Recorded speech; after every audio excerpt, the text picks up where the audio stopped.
Before Grandpa died, he didn't leave his empire to my parents. Instead, he forced it on me, someone with zero interest in business. On the surface, my parents praised me like crazy, but behind closed doors, they've always been scheming to get their hands on the fortune. But I never really took them seriously. After I established my authority at the board, I handed the company over to my team. Then I went off to have fun for 6 months before coming back home. The moment I walked in, I noticed the maid's expression was off. Like she wanted to say something but couldn't. Didn't even need to ask. My parents were definitely stirring up trouble again. Ever since they got married and had me, they started doing their own thing. And they both played the field hard, masters at both offense and defense. That's exactly why, before Grandpa passed, he didn't give the shares to my unreliable father. He left everything to me instead. I heard noise from the dining room and headed over. Found 5 people sitting at the table. 2 of them were obviously my parents. My dad looks like a perfect gentleman, but he's actually a total player. My mom looks like a refined lady, but she's just as wild. And next to my dad sat this innocent-looking beauty in her early 20s. Didn't need an introduction to know who she was, because that first love face of hers was identical to my dad's dead soulmate. As for the 2 people next to my mom, also in their early 20s, both pretty good looking, and both gave me provocative looks when our eyes met.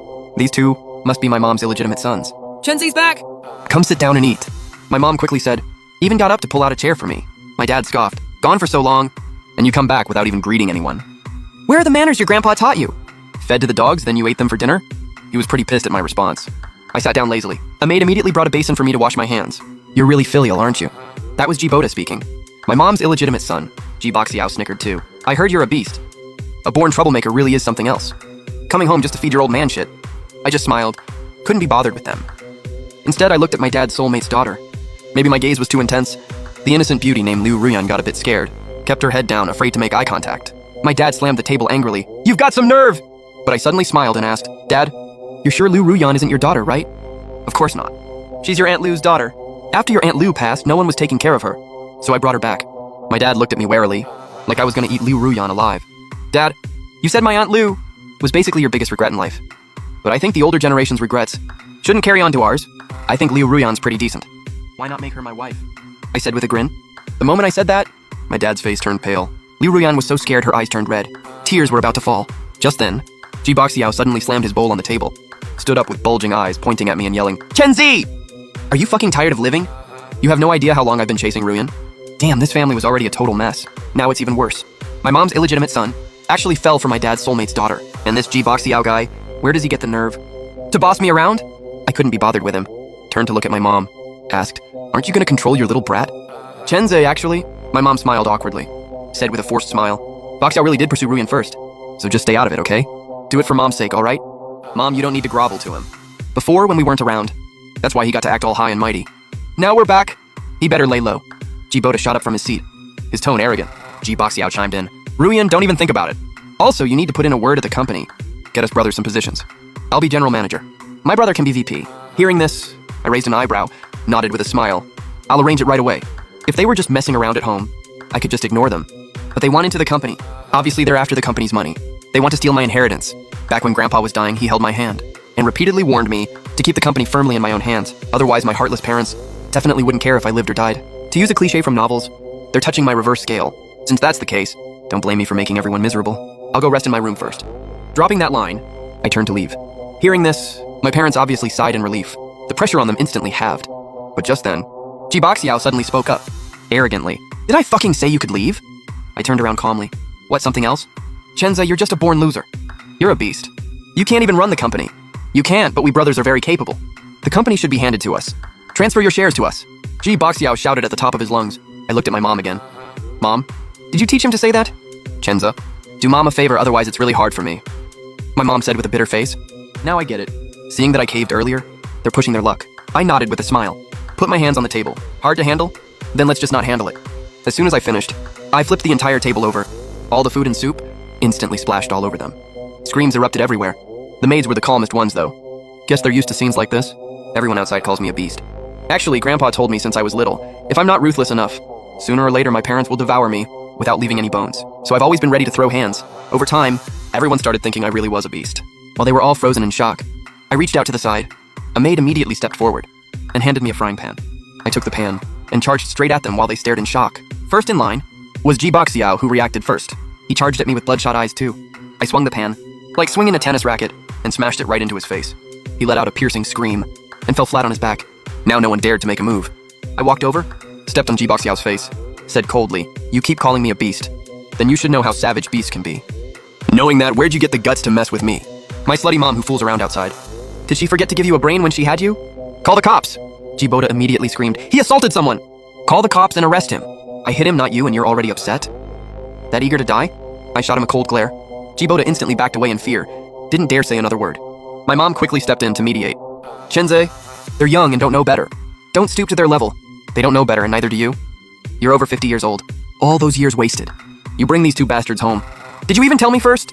Bringing them back is one thing, but they dare to yell at me to my face. Is it because I haven't made a move in too long that you think I've mellowed out?" I demanded harshly. "Chenze, she's still your mother. How can you talk to her like that?" My dad also scolded harshly. Bam, I swung the pan right at him. He frantically raised his hands to block. That skilled defensive move made everyone feel bad for him. Guess he's long used to it. My dad was hopping mad, but didn't dare say another word. "Don't push me to go crazy," I smirked coldly. Then I walked up to Liu Ruyan, grabbed her chin, said coldly, "You better behave too. Don't think I won't bully women." With that, I turned and went back to my room. As soon as I got back, I immediately contacted my assistant, asking about the company's latest situation.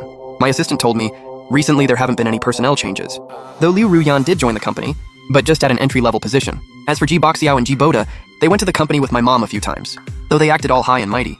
They never actually got hired, and the company's current operations have been following the guidelines I set before leaving. Going smoothly, all the old business maintained well. New projects are pretty stable too.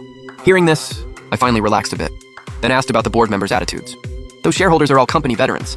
After Grandpa died, they also tried to sideline me. A few of them have always been restless. Later I suppressed them hard, but they still have ulterior motives. Now that my parents brought people back, they'll definitely start making moves. But my assistant said the board's been unusually quiet. No movements at all. No movement is often the biggest movement. I didn't say more. After hanging up, I sent out several messages, then started calling the company's important partners. To maintain relationships, this is why I hate doing business. It's all scheming and plotting. Way too tiring. And I'm just a lazy guy who hates trouble. I was busy until dark, even ate dinner in my room. With nothing to do, I opened up the home surveillance. Soon, I spotted 3 people in the media room. It was Ji Boxiao, Ji Boda, and Liu Ruyan. "Ruyan, don't be scared. I'll definitely protect you." Ji Boxiao's face was swollen bad, but he was still shamelessly bragging. "What you want to do is your business. I'm different from you. You're here to steal the inheritance. I'm here for revenge. I don't want a penny of the fortune. I just want Chenzi dead." Liu Ruyan's tone was ice cold. After saying that, she got up and left the media room. "Kill me, revenge! What grudge does she have against me?" And the way she looked just now, compared to that innocent, fragile act at dinner, like 2 different people. Interesting. Let's see what tricks she can pull. A dozen minutes later, Liu Ruyan returned to her room. She locked the bedroom door behind her, then looked up to see me standing behind the door. She almost screamed in shock. I quickly covered her mouth. I squinted at her and asked, "Want me dead? And you want revenge? Explain, what exactly is your beef with me?" Hearing my words, Liu Ruyan's eyes went wide with shock. Couldn't say a word. But she's smart. Obviously figured out that the whole house is filled with cameras. "Blink if you want to talk properly," I said with a smirk. Liu Ruyan immediately blinked. Those innocent, sparkling eyes actually looked pretty cute when blinking. I let go of her mouth, walked over and sat on the bed, patted the spot next to me. "Come, let's talk on the bed." The corner of her mouth twitched, but she didn't get angry. Instead asked calmly, "From your reaction, what you just said doesn't seem like a lie. So, you really don't know why I want to kill you?" "I really don't," I nodded. Liu Ruyan nodded too, said calmly, "Then it seems your dad lied to me. He said my mom's death was your fault. If I wanted to go after your mom, the only motive would be to avenge my own mom. But as you can see, I don't have any real feelings for my parents. Plus, you're not my dad's daughter.